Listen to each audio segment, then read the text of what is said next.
আসসালামু আলাইকুম।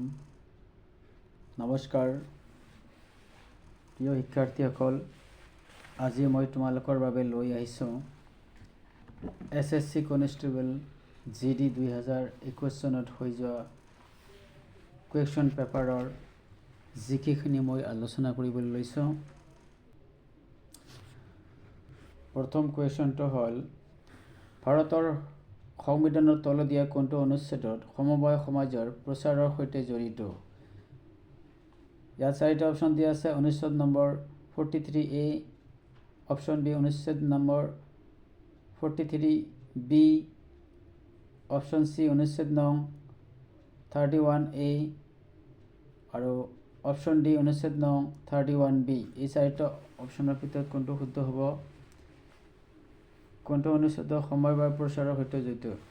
ইয়াত চাৰিটা অপশ্যন শুদ্ধ। Option B is the correct answer. Option B is the correct answer. Next কুৱেশ্যনটো কি আছে?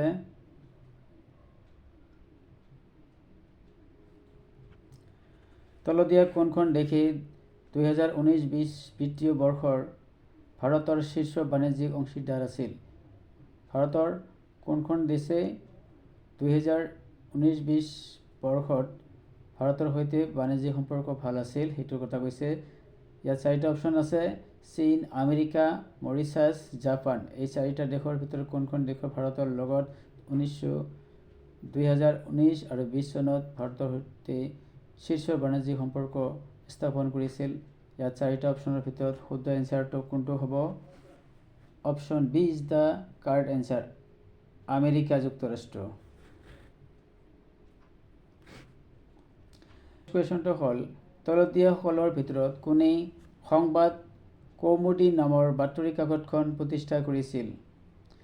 ইয়াত চাৰিটা অপশ্যন দিয়া আছে: ৰাসবিহাৰী বসু, অপশ্যন বি ৰাজাৰাম মোহন ৰায়, অপশ্যন চি শিশিৰ কুমাৰ ঘোষ, অপশ্যন ডি ঈশ্বৰ চন্দ্ৰ বিদ্যাসাগৰ। এই চাৰিটা অপশ্যনৰ ভিতৰত কোনে সংবাদ কৌমুদী নামৰ বাতৰি কাকতখন উলিয়াইছিল? ইয়াৰ শুদ্ধ এনচাৰ কোনটো হ'ব? Option B is the correct answer, Rajaram Mohan ৰায়।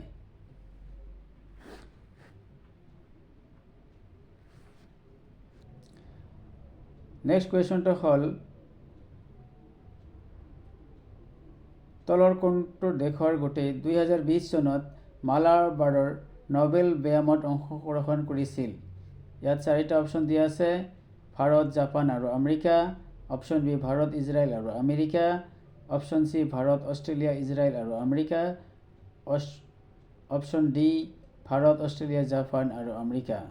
2020 চনত মালাবাৰ নবেল ব্যায়ামত অংশগ্ৰহণ কৰিছিল। এই চাৰিটা অপশ্যনৰ ভিতৰত শুদ্ধ এনচাৰটো হ'ব অপশ্যন ডি।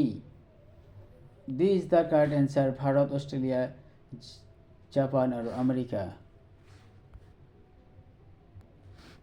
নেক্সট কুৱেশ্যনটো কি আছে? শৰায়ু নদী কোনখন নদীৰ উপনদী? ইয়াত চাৰিটা অপশ্যন দিয়া আছে: পিণ্ডাৰ, ভাগীৰথী, টনচ, সাৰদা। এই চাৰিটা অপশ্যনৰ ভিতৰত কোনটো নদী শৰায়ু নদীৰ উপনদী হয়?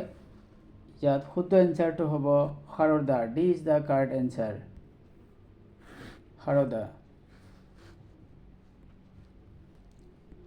নেক্সট কুৱেশ্যনটো হ'ল, 2019 চনৰ 26 জানুৱাৰীত ভাৰতৰ সংবিধানে ইয়াৰ অস্তিত্বৰ 70 বছৰ পাৰ কৰিলে। এই বছৰবোৰত ইয়াক ডেছবাৰ সংশোধন কৰা হৈছিল? ইয়াক মানে সংবিধানক কিমান বাৰ সংশোধন কৰা হৈছে 2019 চনৰ 26 জানুৱাৰীলৈকে? ইয়াত চাৰিটা অপশ্যন দিয়া আছে। এই চাৰিটা অপশ্যনৰ ভিতৰত option A 100, option B 103, option C 109, option D 106। ইয়াৰ ভিতৰত এই চাৰিটা অপশ্যনৰ ভিতৰত শুদ্ধ এনচাৰটো হ'ল 2019 চনলৈকে ভাৰতীয় সংবিধানখন 103 বাৰ সংশোধন কৰা হৈছে, গতিকে B is the correct answer. কোনটো বছৰত দ্বিতীয় পৰ্যায়ৰ স্বচ্ছ ভাৰত মিছন গ্ৰামীণ হিচাপে ধৰা হয়? স্বচ্ছ ভাৰত অভিযান দ্বিতীয় কোনটোক ধৰা হয়? ইয়াত চাৰিটা অপশ্যন দিয়া আছে: 2020-21, অপশ্যন বি 2019-20, অপশ্যন চি 2018-19 আৰু অপশ্যন ডি 2021-22। এই চাৰিটা অপশ্যন হ'ল দ্বিতীয়বাৰৰ পৰা স্বচ্ছ ভাৰত মিছন হৈছে 2020-21। is the correct answer. Next question to আছে ভাৰতৰ ধনুৰ্বিদ্যা খেলক কোনে প্ৰতিনিধিত্ব কৰে? ধনুৰ্বিদ্যা খেলক কোনে প্ৰতিনিধিত্ব কৰে? ইয়াত চাৰিটা অপশ্যন দিয়া আছে: দীপিকা কুমাৰী, সৌম্যজিৎ ঘোষ, নীৰজ চোপ্ৰা, মণিকা বাট্টা। এই চাৰিটা অপশ্যনৰ ভিতৰত ইয়াত শুদ্ধ এনচাৰ কোনটো হ'ব? ধনুৰ্বিদ্যা খেলক প্ৰতিনিধিত্ব কৰে দীপিকা কুমাৰী, গতিকে A is the correct answer. Deepika কুমাৰীয়ে ভাৰতৰ ধনুৰ্বিদ্যা খেলক প্ৰতিনিধিত্ব কৰে, মনত ৰাখিব। নেক্সট কুৱেশ্যনটো হ'ল কোনে চাণক্য বংশৰ অধীনত সপ্তম আৰু অষ্টম শতিকাত উত্তৰ আৰু দক্ষিণ ভাৰতৰ স্থাপত্য ৰূপৰ এক সুষম মিশ্ৰণ আৰ্কাইড নিৰ্মাণ কৰিছিল? অপশ্যন এ আছে কোচি, বি আছে পাটাডোকল, চি আছে কৰ্ণাৰ, ডি আছে ভিমবিটিলছ।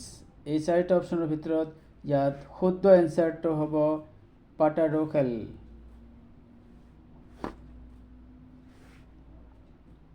নেক্সট কুৱেশ্যনটো হ'ল ভিটিকালচাৰ বুলি কাক জনা যায়? ভিটিকালচাৰ বুলি কাক জনা যায়?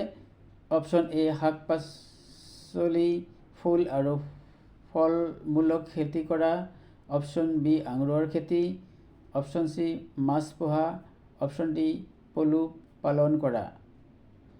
ভিটিকালচাৰ বুলি আঙুৰৰ খেতিক কোৱা হয়। ইয়াত B is the correct answer, আঙুৰৰ খেতি।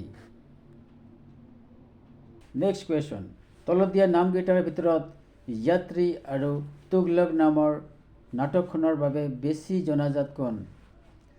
অপশ্যন ইয়াত আছে চাৰিটা: Biju Khati, option B Shriram Lagu, option C Girish Karnail, option D Mohammad Zahur Kaniyan. এই চাৰিটা অপশ্যনৰ ভিতৰত শুদ্ধ এনচাৰটো হ'ব option C Girish Karnail. C is the correct answer, Girish Karnail. Next কুৱেশ্যনটো হ'ল ফকীৰ চন্দ্ৰ কোহলিৰ যাৰ মৃত্যু হৈছিল 2020 চনৰ নৱেম্বৰত, তেওঁক কি বুলি জনা যায়? ফকীৰ চন্দ্ৰ কোহলিক কি বুলি জনা যায় এইটো সুধিছে। ইয়াত অপশ্যন এ আছে father of Indian civil services, option B father of Indian space programme, option C father of Indian prehistory, আৰু শেষৰটো আছে ফাদাৰ অফ ইণ্ডিয়ান ছফ্টৱেৰ টি ইণ্ডাষ্ট্ৰী। এই চাৰিটা অপশ্যনৰ ভিতৰত ফকীৰ চন্দ্ৰ কোহলিৰ কি বুলি জনা যায়? ইয়াত চাৰিটা অপশ্যনৰ ভিতৰত শুদ্ধ এনচাৰটো হ'ব father of Indian software industry.